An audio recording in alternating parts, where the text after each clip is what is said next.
അനീഷിന്റെ കോയിൻ മോഷണം പോയി. ഇന്നലെ മുതൽ അതും തപ്പി അനീഷ് അവിടെ ഒരേ നടത്തമാണ്.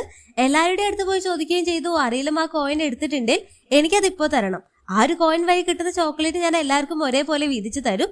അതുകൊണ്ട് ആരെടുത്താലും അത് എനിക്കിപ്പോ തിരിച്ചു തരണം എന്നൊക്കെ അനീഷ് പറഞ്ഞിട്ടുണ്ടായിരുന്നു. എന്നാൽ കോയിൻ ആരാ അടിച്ചു മാറ്റിയതെന്ന് അവിടെ ആരും മിണ്ടുന്നില്ല. അങ്ങനെ ഇന്ന് ഇപ്പോൾ അനീഷ് അത് എല്ലാവരുടെ അടുത്ത് വീണ്ടും ചോദിക്കുന്നുണ്ട്. എനിക്ക് ചിത്തു സാറും ആസിഫ് അലി സാറും അർജുൻ സാറും അപർണ മാമും ഇവരെല്ലാരും എനിക്ക് കഥ പറഞ്ഞു. എന്റെ കഥ ഇഷ്ടപ്പെട്ട് എനിക്ക് തന്ന ഒരു കോയിൻ ആണ്. അതുകൊണ്ട് എനിക്ക് ആ ഒരു കോയിൻ അത്രമാത്രം വാല്യൂ ഉണ്ട്. അത് ഞാൻ കണ്ടു കൊതി തീരും മുമ്പേ നിങ്ങൾ ആരോ അത് അടിച്ചു മാറ്റി. അപ്പോൾ അക്ബർ പറയുന്നുണ്ട്, അനീഷേട്ടൻ ചിരിച്ചുകൊണ്ടാണല്ലോ ഇത് ചോദിക്കുന്നത്. അനീഷേട്ടനെ എനിക്ക് അറിയാവുന്നിടത്തോളം ഇങ്ങനെ എന്തെങ്കിലും വന്നാൽ അനീഷേട്ടൻ ഇങ്ങനെയല്ല ചോദിക്കേണ്ടത്. അതുകൊണ്ട് ആർക്കും കിട്ടാതിരിക്കാൻ വേണ്ടി അനീഷേട്ടൻ തന്നെ അത് മാറ്റി വെച്ചിട്ടുണ്ടാകും എന്നൊക്കെ അവിടെ അക്ബർ പറയാണ്. അനീഷിന്റെ ഈ സൗമ്യമായ രീതിയിലുള്ള ഒരു ചോദ്യം കണ്ടിട്ട് ഷാനവാസ് പറയും, അവനെ അങ്ങനെയാക്കിയത് ഞാനാണ്.